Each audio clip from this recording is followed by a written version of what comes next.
Bismillahirrahmanirrahim. Assalamualaikum warahmatullahi wabarakatuh. Alhamdulillahirabbil alamin wa bihi nasta'inu ala umuri dunya waddin. Wassalatu wassalamu ala asrofil anbiya'i wal mursalin wa ala alihi washabbihi ajmain. Bagaimana anak-anakku kabarnya? Sehat-sehat ya semua? Pada kesempatan kali ini kita akan membahas materi yang sangat penting, yaitu menatap masa depan dari peradaban Islam masa modern. Sebelumnya kita juga sudah pernah membahas tentang perkembangan peradaban Islam pada masa kejayaan yang dibahas pada minggu kemarin. Nah, kali ini kita akan membahas juga dari peta konsep. Ya, yang pertama yaitu ada periode klasik ya. Periode klasik di mana pada periode itu yang dipimpin oleh Rasulullah SAW sendiri, yaitu pada tahun 650 sampai 1250 Masehi. Yang kedua yaitu periode pertengahan pada tahun 1250 sampai 1800. Jadi pemerintahan Islam itu dipimpin oleh dinasti-dinasti Islam seperti dinasti Bani Umayyah, dinasti Abbasiyah, dan dinasti Turki Utsmani dan lain-lain. Kemudian yang ketiga yaitu periode modern dari tahun 1800 dan seterusnya atau sampai sekarang ini ya. Jadi kira-kira siapa yang memimpin Islam pada zaman modern ini? Jadi pada masa modern ini sebetulnya tidak ada yang memimpin Islam dan Islam itu tidak dipimpin oleh siapapun dari tahun 1800 hingga sekarang. Kemudian sejak tahun 1800 muncullah tiga golongan. Jadi tiga golongan ini memiliki pendapat yang berbeda ya antara satu dengan yang lainnya. Yang pertama yaitu golongan repitalis, yang kedua golongan modernis, dan yang ketiga ada yang disebut dengan golongan sekularis. Yang mana yang pertama golongan repitalis yaitu yang menganggap bahwa Islam dan kenegaraan hubungannya bisa disamakan dengan apa yang telah Rasulullah Shallallahu Alaihi Wasallam lakukan pada zaman dulu. Misalnya ya, sebuah negara, sebut saja negara Indonesia, semua sistem pemerintahannya bisa disamakan dengan apa-apa yang telah Rasul terapkan pada zaman dulu. Nah, itu menurut pendapat kaum repitalis. Yang kedua ada pendapat dari kaum modernis yang menyebutkan bahwa golongan ini setuju dengan pendapat repitalis. Tetapi golongan modernis ini memberikan sedikit toleransi, yang mana mereka menganggap bahwa walaupun kita bisa menyamakan sistem pemerintahan sekarang dengan sistem pemerintahan dulu, tapi kita juga harus melihat kondisi umat pada zaman sekarang. Nah, itu pendapat kaum modernis. Nah, kemudian yang ketiga yaitu menurut golongan sekularis. Jadi golongan ini adalah memiliki pendapat yang sangat berbeda dengan kedua golongan yang tadi, yang mana mereka menganggap bahwa agama tidak ada hubungannya dengan sistem pemerintahan, karena sistem pemerintahan itu tidak bisa disamakan dengan sistem agama, atau peraturan-peraturan negara itu tidak bisa disamakan dengan peraturan-peraturan agama. Menurut mereka, negara memiliki tata tertib sendiri yang mana tidak bisa dibandingkan dengan tata tertib atau disiplin-disiplin ilmu dalam agama. Nah, itu dia beberapa pendapat yang membedakan antara kaum repitalis, modernis, dan sekularis. Nah, kita termasuk ke pendapat yang mana ya? Bisa dijawab sendiri. Juga kita akan membahas sejarah perkembangan Islam pada masa modern ya. Kemudian gerakan pembaharuan Islam di beberapa negara, kemudian tokoh-tokoh pembaharuan pemikiran Islam, yang ketujuh perilaku yang mencerminkan penghayatan perkembangan Islam pada masa modern ya. Jadi masa sekarang itu disebut dengan masa modern ya. Jadi dari tahun 1800 hingga sekarang itu disebutnya periode modern.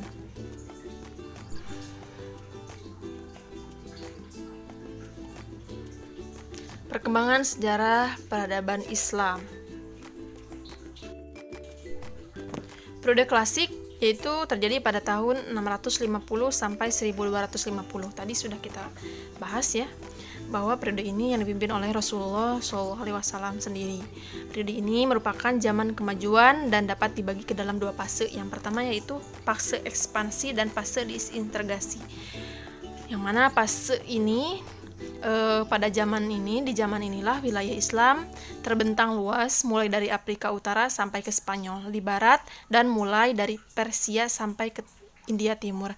Daerah-daerah ini tunduk pada kekuasaan khilafah yang pada mulanya berkedudukan di Madinah, kemudian di Damaskus, dan terakhir di Baghdad. Kemudian yang kedua, fase disintegrasi yang terjadi pada tahun 1000 sampai 1250 Masehi. Di masa ini, keruntuhan umat Islam dalam bidang politik mulai pecah, kekuasaan khilafah menurun, dan akhirnya Baghdad dapat dikuasai dan dihancurkan oleh Hulagu Khan di tahun 1251 Masehi. Khalifah sebagai lambang kesatuan politik umat Islam pun menghilang pada saat itu.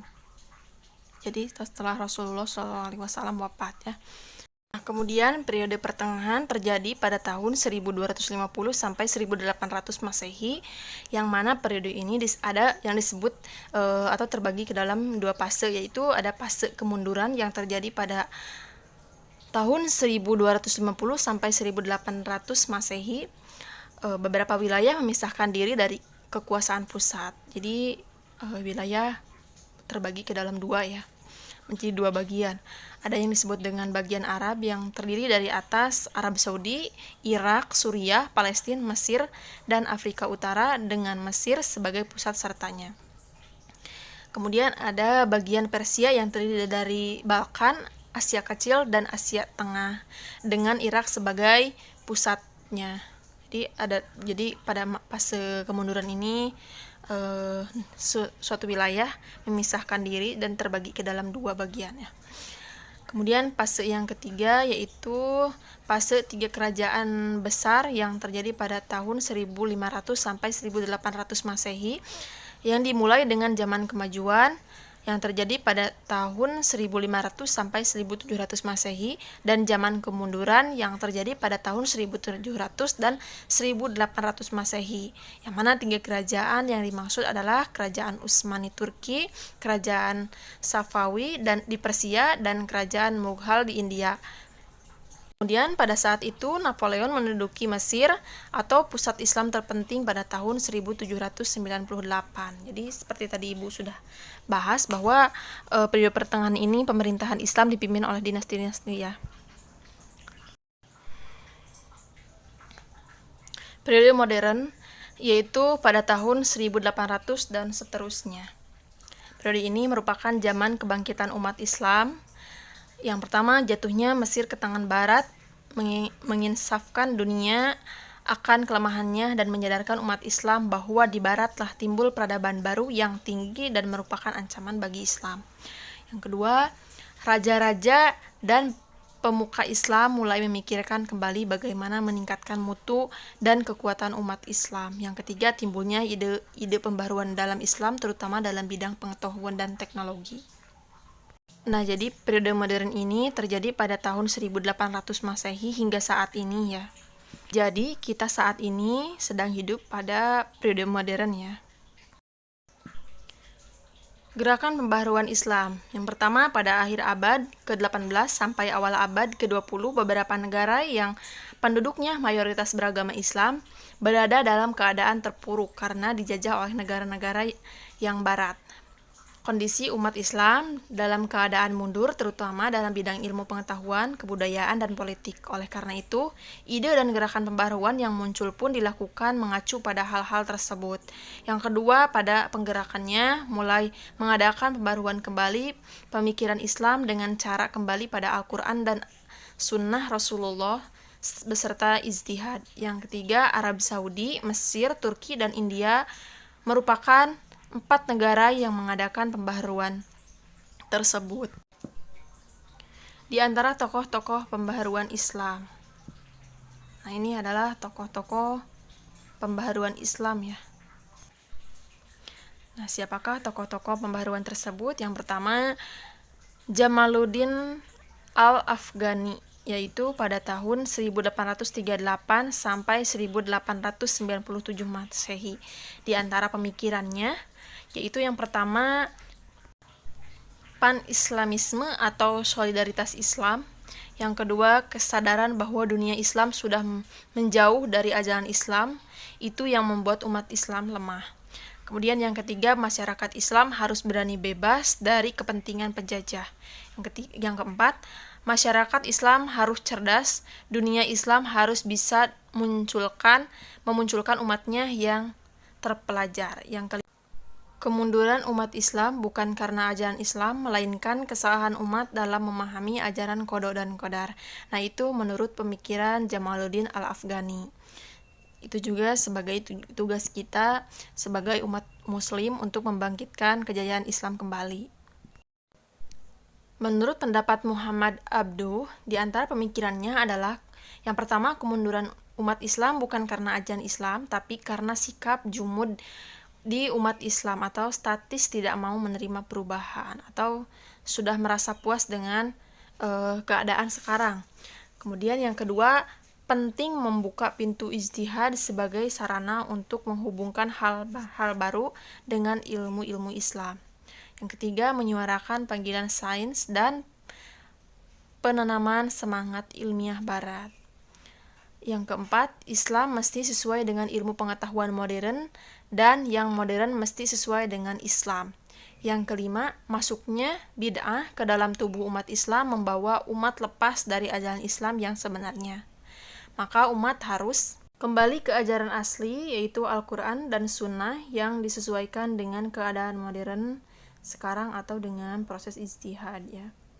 Jadi kita juga harus terbuka dengan ilmu-ilmu modern dan kita juga mesti menyesuaikan ilmu pengetahuan modern itu dengan modern yang semestinya, yang sesuai dengan ajaran Islam tentunya, yaitu yang mengacu pada Al-Quran dan Sunnah. Serta jika ada suatu hal yang suatu hukum yang perlu ditetapkan, maka dilakukanlah suatu ijtihad.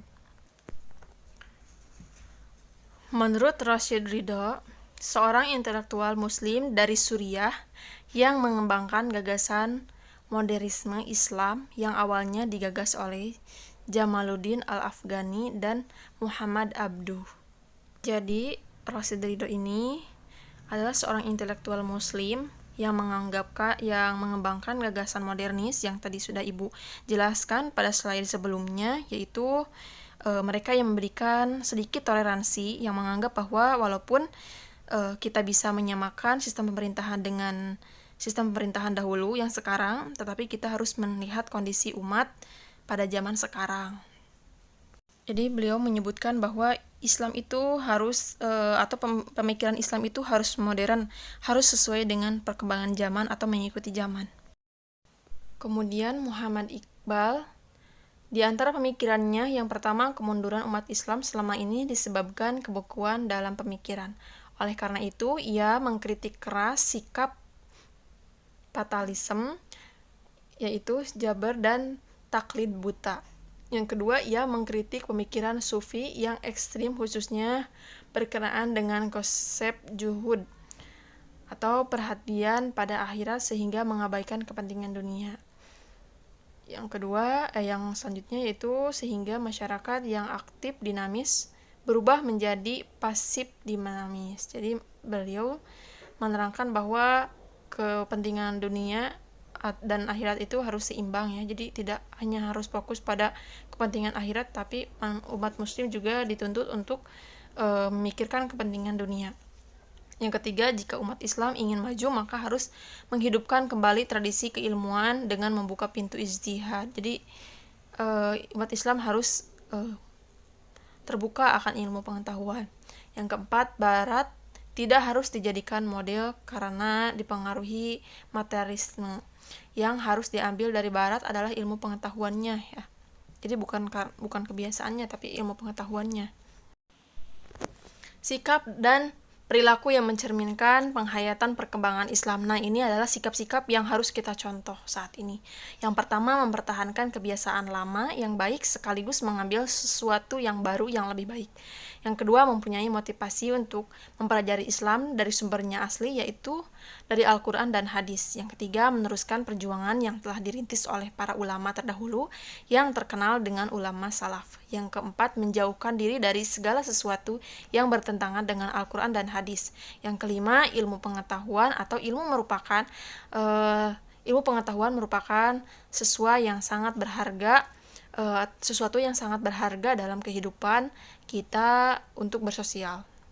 Mungkin itu saja materi pada pertemuan kali ini. Tugasnya atau sebagai catatan di buku masing-masing, buatlah autobiografi atau biografi ya dari salah satu tokoh-tokoh pembaharuan di dunia yang tadi sudah Ibu sebutkan. Biografinya ditulis dan dicatat di buku masing-masing sebagai tambahan ilmu pengetahuan. Mungkin itu saja yang bisa Ibu sampaikan. Terima kasih sudah menyimak, dan semoga kalian selalu ada dalam lindungan Allah Subhanahu wa taala dan selalu sehat. Billahi taufiq wal hidayah. Wassalamualaikum warahmatullahi wabarakatuh.